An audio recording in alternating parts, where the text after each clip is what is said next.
Hundreds of employees from the threatened railway works at Shildon in County Durham, which British Rail wants to close, travelled to London today to take their protest to British Rail's headquarters, to 10 Downing Street, and to MPs at Westminster. They were disappointed, though, that only a handful of workers from 2 other railway wagon shops, also under threat, at Horwich near Bolton and at Swindon, bothered to turn out to support them. Well, Nick Owen has been with the Shildon protesters today and sends us this report. Naturally, the 540 Shildon protesters travelled to London by rail, an 11-coach special which left Darlington at 7:15 this morning, which meant that some of them had come straight off the night shift at the threatened wagon works. After arrival at London's King's Cross station, the priorities were to deliver protest letters to British Rail Chairman Sir Peter Parker and then the Prime Minister. So the first stop for union leaders was the B.R.E.L headquarters, where they presented letters written by school children from Shildon asking for the works to be kept open. Sir Peter himself wasn't available, but they were accepted on behalf of the chairman by a senior B.R.E.L official. There are 630 letters from the children in Sunnydale, Timothy Ackworth, the County School and St John's, all for Sir Peter Parker, pleading with him to keep the Shildon works open and to keep Shildon alive as a town. Okay, Mr. Thank you very much. Thank you. Next, they went to Downing Street, the scene of feverish activity in the last few weeks, of course, because of the Falklands crisis. A letter protesting at what was called the illogical plan to close Shildon was handed in. The letter also stressed the plant's good industrial relations record. Then the 540 set off on a 2-mile march to the Commons, where they were to be addressed by opposition front bench spokesmen. It had been hoped there'd be workers from other wagon works under threat, but only a few representatives from those plants came along. And anyway, weren't the negotiations with B.R.E.L completely stalled?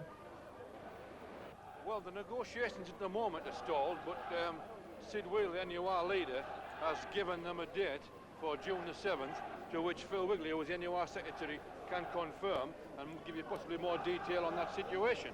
Mr Wigley, are you at all optimistic now? Yeah, I've always been optimistic, not been anything else.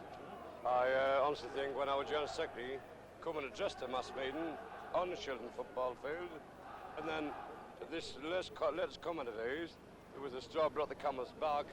I think the railway industry has to take the government on now, and he's convinced he's going to do it. What strategy he'll adopt, I don't know, but we'll be on him 100%. And he just has to go like that. You know, just pull a man down from up there, and it's, how's your father? The country stop running. Can I ask you, do you work at Shildon? I do. What do you do there? Clerical officer. And what's the feeling among the staff about the proposed closure? Very, very angry that the works are going to close, and we're determined to fight to the end to stop them closing. But do you think there's any real chance of doing that? Yes, definitely. There doesn't seem much sign of it so far. Well, where there's life, there's hope, and we haven't been closed officially yet. It's still only a proposal at the moment.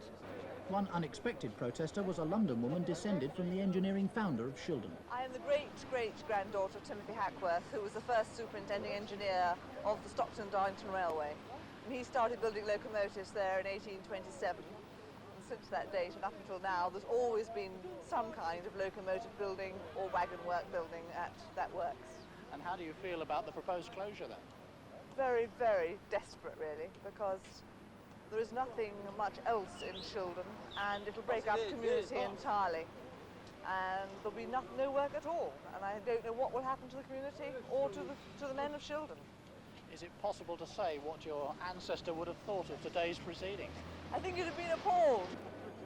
Finally, Mr Derek Foster, the Labour MP for Bishop Auckland, led the protesters into meetings inside the Palace of Westminster. They've come the best part of 250 miles by train and another couple of miles on foot through the streets of London. And the protesters of Shildon have come to the end of their journey here at the House of Commons, because they believe that in the end it will be the politicians who decide the fate of Shildon works. At the moment, they're inside one of the Grand Committee rooms being addressed by senior Labour politicians, who are, perhaps not surprisingly, sympathetic to their cause. But government ministers have insisted that the final decision on closure rests with British Rail alone.